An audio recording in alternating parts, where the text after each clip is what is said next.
Welcome back to the deep dive. We grab a pile of sources and boil them down to exactly what you need to know. That's the goal. And today, we are definitely heading somewhere appealing.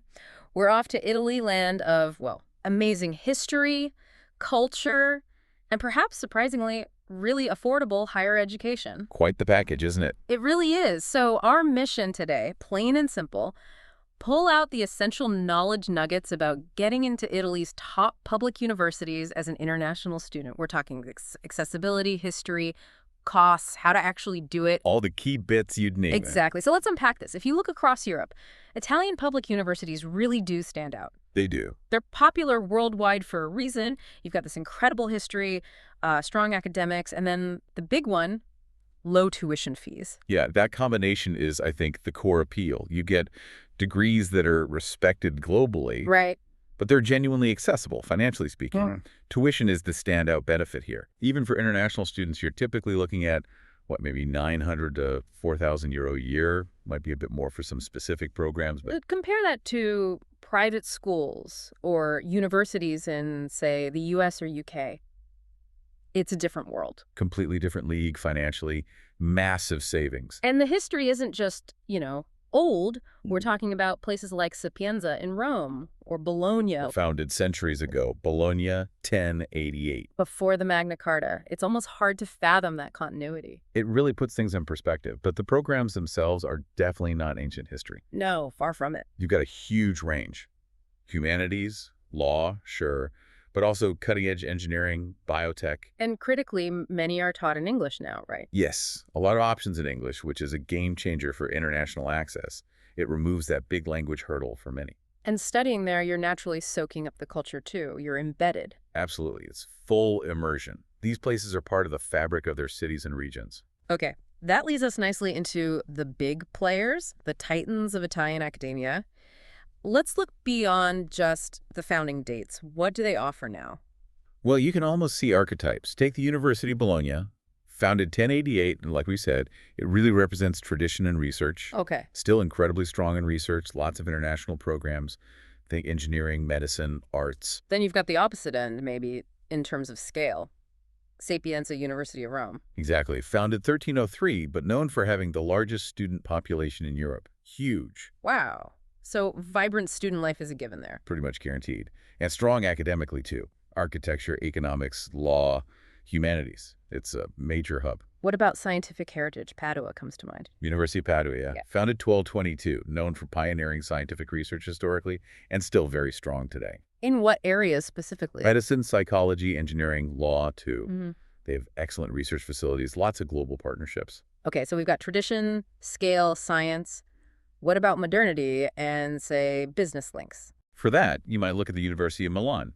It's much younger, founded 1924. Relatively speaking. Right. But it's a powerhouse, especially in fields relevant to modern Italy, biotechnology, economics, political science, arts as well. And its location in Milan must help with business connections. Definitely. Strong ties to industry being in Italy's financial center. Very vibrant city life comes with that, too. And maybe one more. Turin?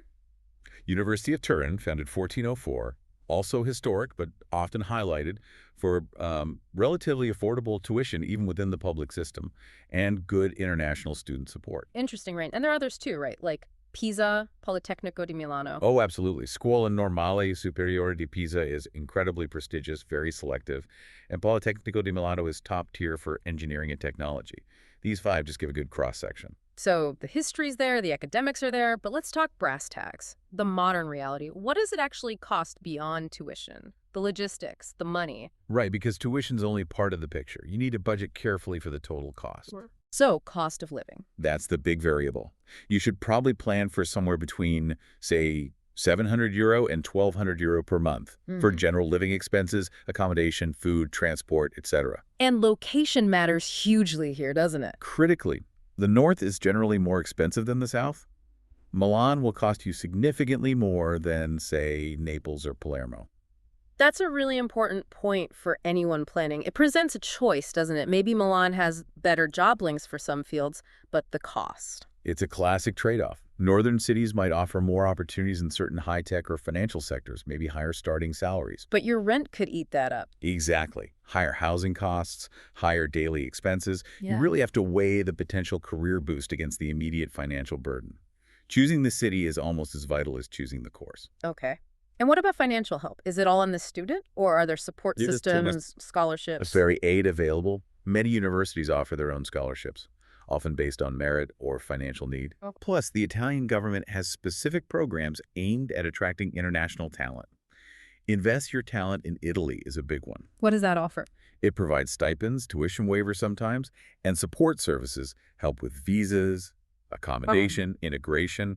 It's designed to make Italy more attractive. Good to know. So money sorted, or at least planned for. What about actually getting in, the admission process? We can break it down into roughly 4 steps. Yeah. It's pretty logical. Okay, step 1. First, choose your program and decide on the language, Italian or English.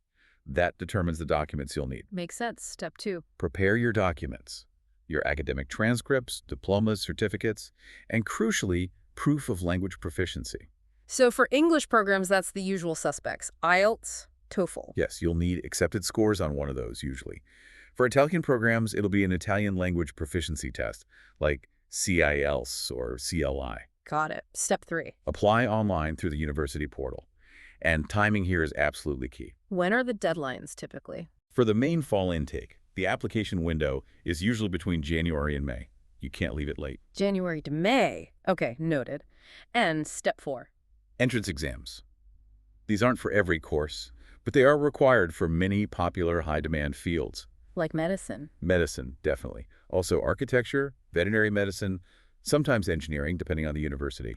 You have to check the specific requirements for your chosen course. Right. And how competitive is it overall? Are we talking long odds? Well, public universities generally have acceptance rates somewhere in the 40% to 60% range. Okay, so selective, but not impossible. Exactly. It's competitive, you need a solid application, but it's significantly more accessible than, say, elite private universities where acceptance rates can plummet to 20% or even lower.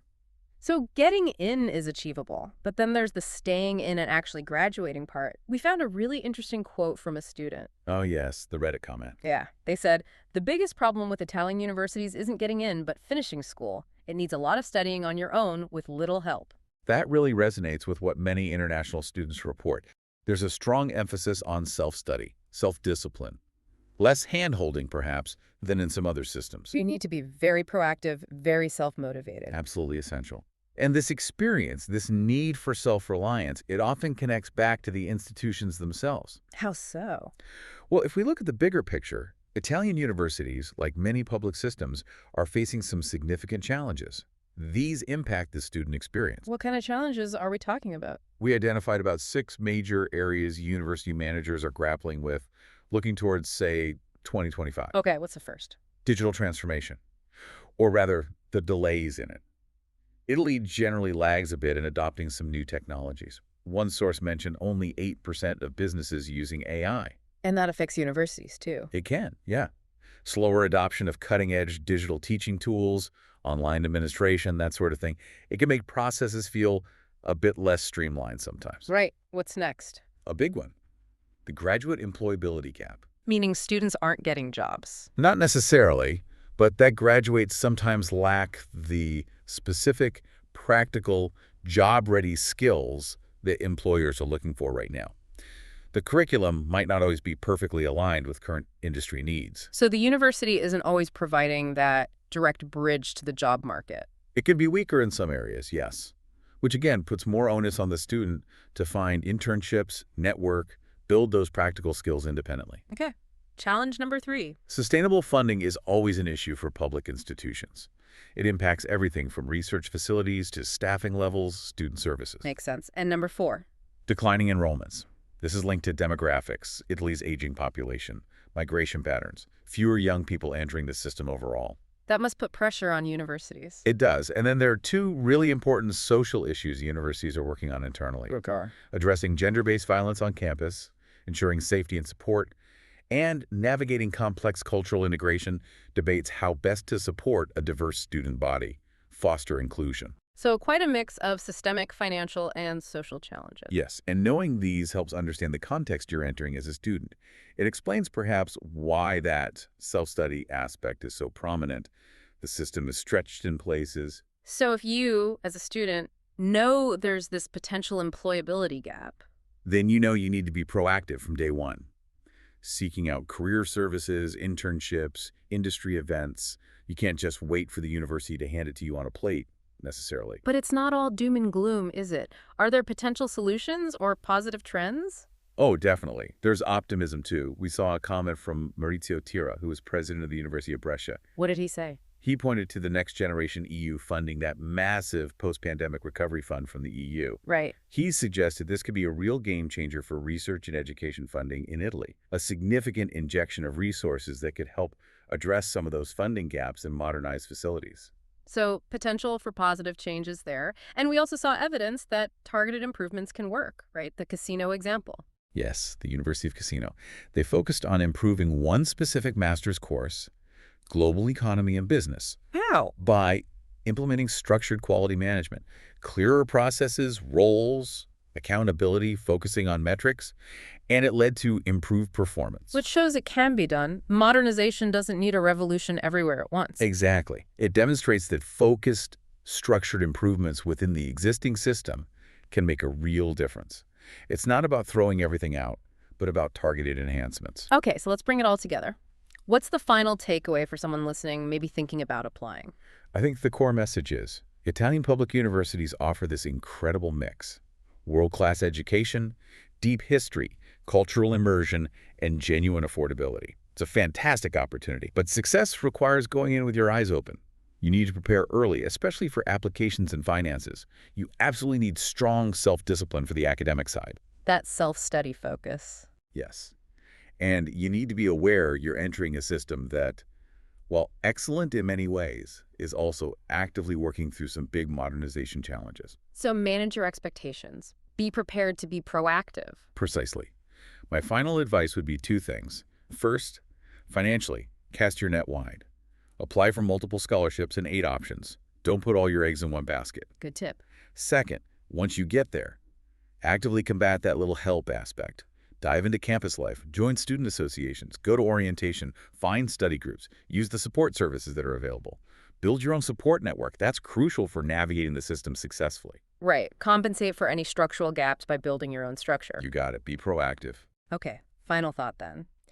We mentioned that University of Casino case study how structured quality management improved a specific course. Now, thinking about those bigger challenges like digital transformation delays and the graduate employability gap, how much could a wider commitment to clear metrics, accountability, and structured processes like Casino used really change the game for the student experience across all of Italy's historic universities? Could that shift the balance, make success less about pure solo effort and more about supported progress? That's a really interesting question to ponder. Something for you to think about as you explore your options in Italy.